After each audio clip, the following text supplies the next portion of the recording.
everyone. I want to tell you what I've done and what I've been doing with my C10 here recently. I know I hadn't done a video in a long time. Been really busy with my house and a lot of other stuff. So I was just going to go over what I've done with my truck. Figured I'd start at the beginning. So I did an LS swap on my C10, and it started with my donor, 99 GMC Sierra 2500. It had a 6.0 in it, iron head, 4L80E, four-wheel drive. So I picked this truck up off of Facebook yard sale. I think I gave $500 for the whole truck as it sat before I destroyed it. And again, I just wanted the motor out of it. So if you're ever going to do an LS swap, I highly recommend getting a donor, because I've robbed so many little parts off this truck that you would not even think about. Just this last weekend, I robbed the shock bolts off of it so I could use on my C10. Throttle cable, cruise control, all kinds of things. Took the seat belts out of this one, put in mine. Just a lot of little things that would nickel and dime you to death. I am going to end up taking a hydro boost off of it. Eventually I want to put that on my C10, and I'm going to get the rear view mirror out of it, put that in the C10. That's probably all I can think of, but again, I'm going to let it sit here. It's not hurting anything, and I'll probably rob more parts off of it. So started with the donor. We'll come over here to the C10, and I'll show you what I did with that as far as my LS swap went. So, old brown truck. I think everything inside is the same as it was.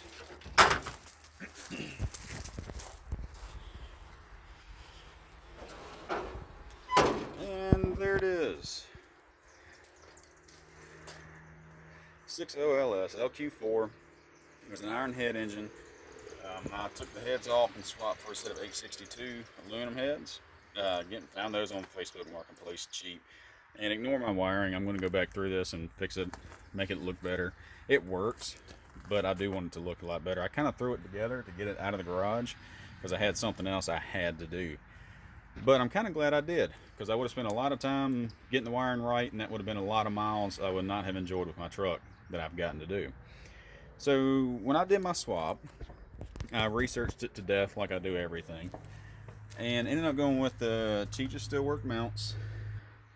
And I did that for a couple reasons, but the main reason is I wanted to keep factory air compressor location. So as you can see, air conditioning compressor is still down there. I went with Speed Engineering headers, because everything I read said they would clear with these engine mounts, and they did. They worked out well. I got a two-wheel drive 4L80E behind it. To get the headers to clear that, I did have to cut one ear off of the transmission case, but it didn't hurt anything. It wasn't structural. So cut that off with the portaband. So this engine has 366,000 miles. Had that many when I pulled it out. It's probably got 368 on it now. I put about 2,000 miles on this truck in the last, 8 weeks. Just got my air conditioning going this weekend. It's putting out about 45, 46 degree air when it's 90, 92 out here today. But couldn't be happier with that. I had already put the vintage air system on this truck when I had the small block in it. So everything from the firewall was already there. Oh, even my evaporator or condenser, all that was here. So really all I had to do was buy that fitting right there on top of the compressor, and it fit my number 6, number 8 lines right on it. Full vacuum charge, everything went well. I think that fitting was $55, so for less than $100, I put air conditioning back on this truck. And in the South, summertime, it's a great thing to have. But everything else, I believe, is what I pulled out of the donor. It's the same alternator, power steering pump. Power steering pump does whine a little bit, but I'm going to run it till it breaks. It hadn't hurt anything in 2,000 miles. If it goes out tomorrow, it doesn't owe me anything. It's the factory coil packs, valve covers, I painted them up, truck intake, cathedral port heads, the aluminum radiator, and I cannot remember what the brand name of that was. It was one of the cheapest ones that I could find with the dual fans on it. And everything I read said don't use it, it's junk, it won't cool. It cooled this truck down fine. I was going to use the factory radiator that was in this truck, but it was really thin. I ended up, I believe, puncturing it when I was moving around the garage or something. The only thing I had to do to make this work in this truck is, if you can see, that bracket is different. This was rotated 180 degrees with the factory radiator that was in this truck.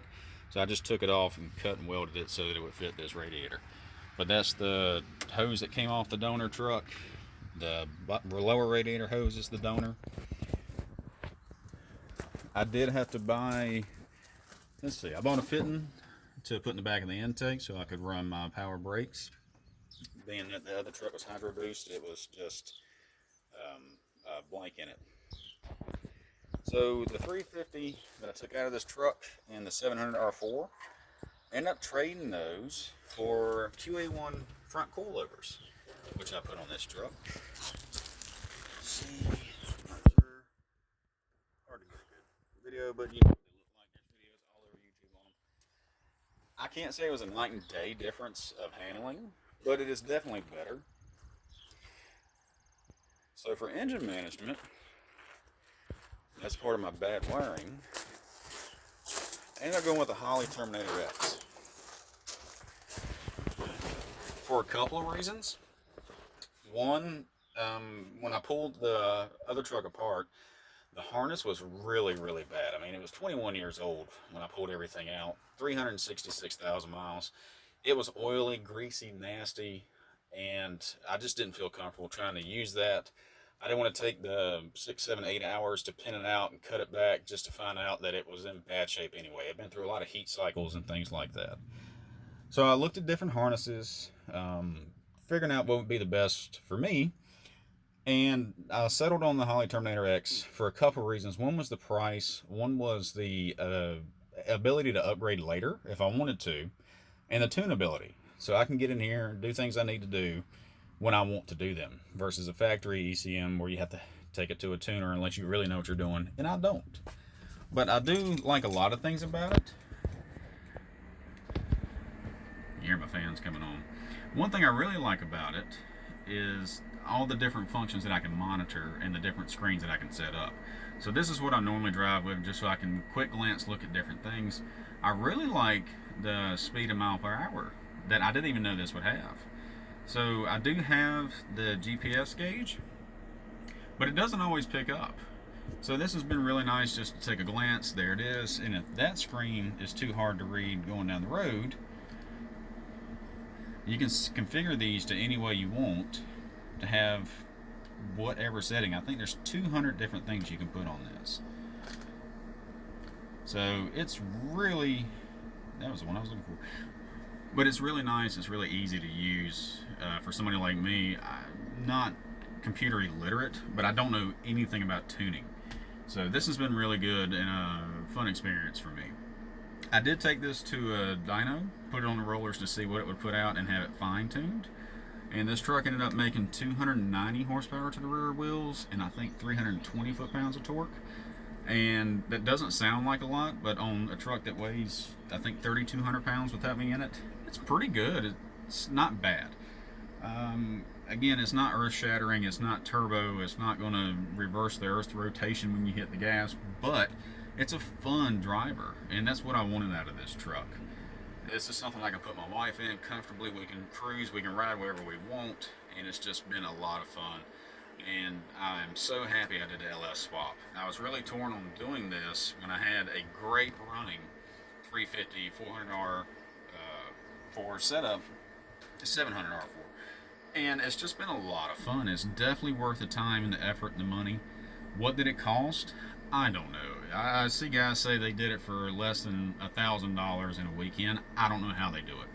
I couldn't have done that. It took me a little while, but again, I was working on other things. I had it down all winter probably. I had it back together by spring, and I've been driving it. And that's what you're supposed to do with them. You're supposed to drive and enjoy them. But this one's been a lot of fun. I wanted to go over what I did with this truck, how I got to where I'm at. Like I said, the donor was the best way to do this. And that one was four-wheel drive. But if you keep your eye out, you can find what you need. So I kept the, of course, I kept the motor out of it. And the transmission transfer case wasn't any good to me for this truck. And I could have changed the tail shaft on it, but I didn't want to pull the transmission all the way apart to do it. So I found a 6L80E on Facebook Marketplace for $350 out of a running driving truck. And I had to drive to get it. It took a little while, but it was worth it to me. And I ended up selling the transmission I had for $400, and then sold the transfer case for $200. So I got the truck, everything, and I made $100 already off of it without selling any more parts. So if you look at it that way, it was definitely a good investment. A lot of guys would be scared of the mileage on this engine. I tore it down. I didn't know what I was getting. For $500, it was worth the gamble. When I pulled the heads off of it, it still had the factory honing on the cylinders. I actually texted the guy that I got it from and asked him when was it rebuilt, because he was the second owner. His first owner, the first owner was his uncle. He said it had never been rebuilt. He said the transmission had, but the engine had never been cracked open. So I'm a firm believer in these LSs. I mean, I've had that white truck since new in 03, never had a minute's problem out of it, other than standard regular maintenance on it. But this has been a lot of fun. I can go into detail on some wiring stuff. The reason I didn't make a video about me doing this and each detail is there's so many already out there, and I can't do it. I'm not good at editing. I'm not good at making videos. I can't do it as well as the other guys have. So if you have any questions or want me to make a video on anything specific, let me know. There are some wiring challenges, even with the Terminator X. Everything clicks in. You know, like the thing from my odd bank of coils right there. Everything goes a certain way. It's hard to mess it up, but you still have to pay attention. There are things they don't tell you. One thing that threw me for a loop was the torque converter lockup needs a positive signal to unlock the converter, which is the opposite of what the 700R4 is. So I wired everything up like it came out of the 700R4, and it didn't work. It seemed like it was working backwards, because it was. But not a big deal once you figure it out. If I'd slowed down and read the instructions and directions with the kit, I would have known that from the beginning. So, like I said, a lot of fun. If you have the opportunity and the funds and the means to do it, it's definitely worth doing an LS swap on this truck. Like I said, if you have any questions, want to know anything, and want me to make a video about one specific thing that you're having trouble with or curious about, let me know. Any parts I use that you see that you want to know about, let me know. Anyway, this has been fun. Hope y'all enjoyed it. Y'all be good.